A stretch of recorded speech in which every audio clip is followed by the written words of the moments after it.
Well, guys, I got some pretty bad news. I ran into some trouble on my travels and I was dismembered. So, I don't know how I'm going to do these reviews, but we're going to give it my best shot. So, here we go.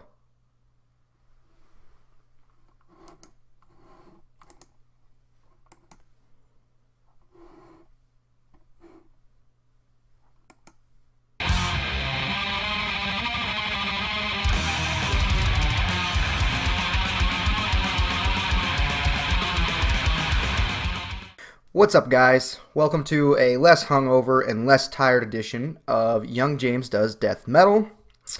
And today, we've got a winner, folks.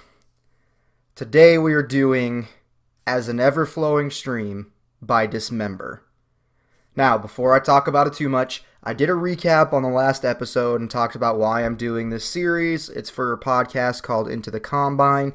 Go back to the last episode if you missed it, which I'm sure you didn't because there's like 6 of you following along and you've seen all the videos. But in case you missed it, go back to episode number 3, and I'll probably do a recap every couple of episodes to just kind of refresh everybody's memory.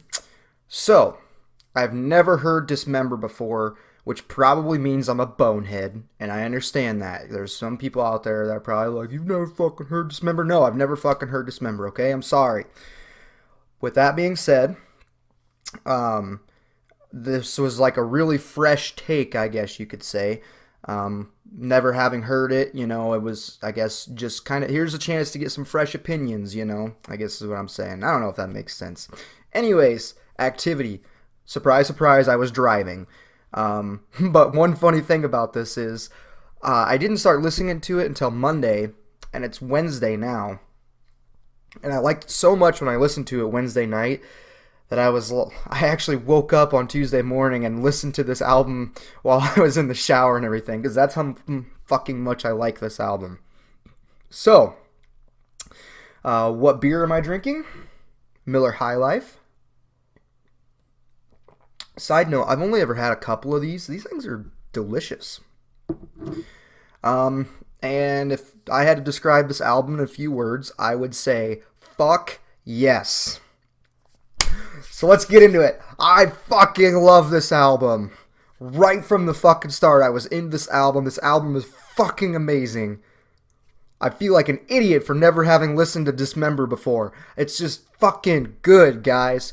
This came from Stan the Man, and Stan the Man, you are on your game. This shit was good. The other albums, you know how I feel about them. I haven't found one that I disliked, but this one fucking spoke to me for some reason.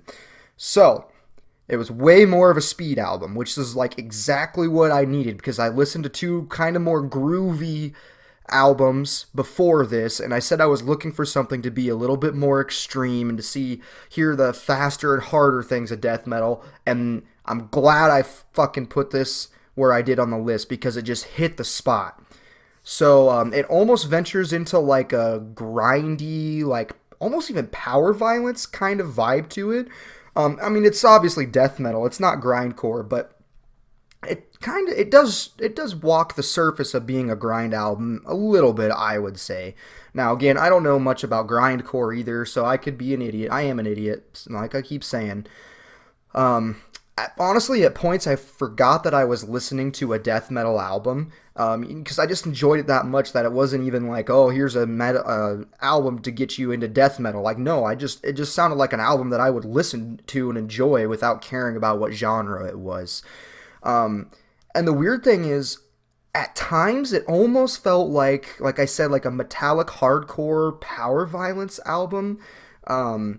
Just with the way they throw things at you, and I'll talk about song structure a little bit later, but coming from a metallic hardcore background, at times I felt like I was listening to a metallic hardcore album. It just had the resemblance of one. Obviously, again, it's nowhere near a metallic hardcore album.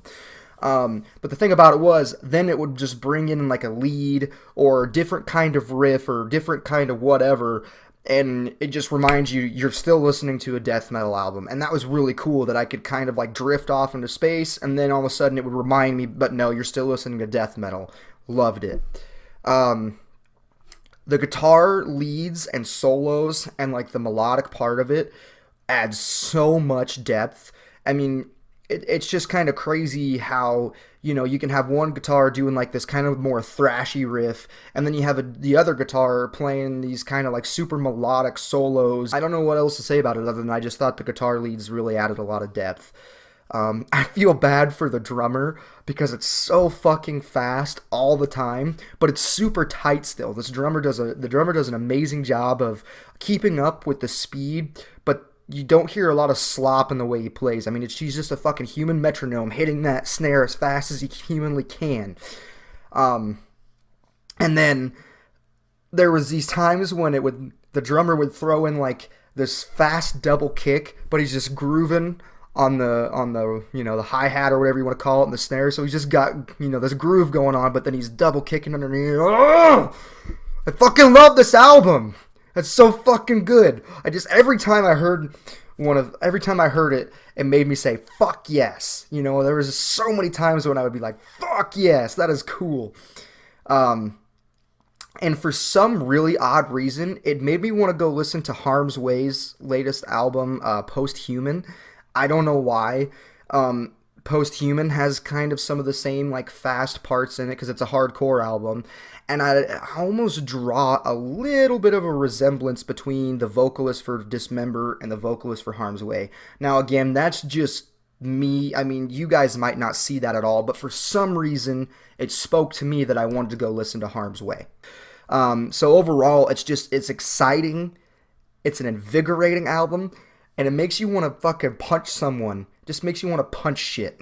It's... Ugh! Okay. Favorite song was Override, which is the opener. And it just has everything that I love about heavy music in general, metal and hardcore. It's got, the opening riff, is kind of shreddy and speed-picked. And then it's got solos in it. It's got grooves. It slows down. It speeds up. There's transitions. There's variation in the songwriting. I mean, it's just everything that I love. It's kind of like just like not really a mix bag, but you just kind of get different parts. And there's a really good time to stop and go to something just a little bit different and keep the listener interested. And I fucking love it. It's just a disgusting opening song. And then honorable mentions the whole album. If I can't say that, I would go with And So Is Life and Skinner Alive for the two honorable mentions. I don't think there's a bad album on this, or a bad song on this album. I will mention that I listened to this on Spotify, and Spotify had bonus tracks on this album. I didn't listen to any of the bonus tracks. I wanted to stick with what was just originally on the album when it came out. I'm definitely gonna go back and check out those bonus tracks though, because hopefully it's just more of the same shit and I'll really like them. So overall, I would just say after listening to two maybe slightly more slower paced albums, this album just kind of woke me the fuck up. So the big three things that I talk about is production. It's not clean production by any means at all, but it's still really good. It's good production quality, and I think this album came out a year before Obituary's, the last album that I did. So what the fuck, Obituary? These guys nailed it. What were you thinking? The guitars have a little bit of a fuzziness to them, but they still sound good. They cut through. They stand out. The drums sit pretty well too. They're not mixed like superbly, but they still sit just right in the mix. You can pick out the drums very easily. And I love how the vocals are mixed because they're not too prominent, but they're there and you can definitely hear them. And I mean, he's a good vocalist, and I really liked that. So number two, song structure. It's very chaotic, but almost like organized chaos. They definitely have a formula and a kind of like a pattern, but it doesn't get boring by any means. I mean, they keep it going, and they speed things up, and then they slow things down for a bit, and then they speed it back up. It's mostly about speed in this album, but they throw enough curveballs in there to where it's not just chaos the entire time. And then I have to mention that the song And So Is Life, kind of just out of left field, they're doing this fast riffy part, and then all of a sudden it goes to like this 3/4 time signature, and it was like, what the fuck is that? Like, where did that fucking come from? I was like blown away for some reason that they like just kind of out of nowhere they hit this more like 3/4 time signature that kind of grooves and makes you want to swing your head to side. Loved it. So the last thing is vocals. It has a lot of resemblance to hardcore vocals. They're way more shouted style than like screamed or like growled or gutturals or anything like that. And that really speaks to me coming from a hardcore background. So for a rating, I'm going to give it a 9. As much as I have praised this album, I was thinking about giving it a 9.5, but I'm saving it because we still got, 11 more albums to get through. I could find something that I like even more than this album, and so I'm not going to give it a 9.5 or a 10. I'm going to leave it at a level 9, and once we get further into this list, I might be willing to come back and bump it up, but that's where we're going to leave it for now. Obviously, I fucking love this album. This was awesome. I've listened to it like 6 or 7 times in the past 3 days. I mean, I couldn't get enough for it. I mean, it was just the perfect pick-me-up I needed for going down this list. I know there's more extreme things out there. I'm sure there's more extreme things on this list, so I'm not going to say it's extreme death metal, but it's fucking good, and I really enjoyed it. So that's really all I have to say about it. Thanks for watching. We have about 80 views on the first episode, I think, which is a little bit better than I thought it was going to do. Now, granted, about 35 of those views came from my mom because she's my #1 fan. But other than that, I'm glad there's a few people out there enjoying it and watching it. So thank you guys. And with all that being said, you stay young and you stay metal.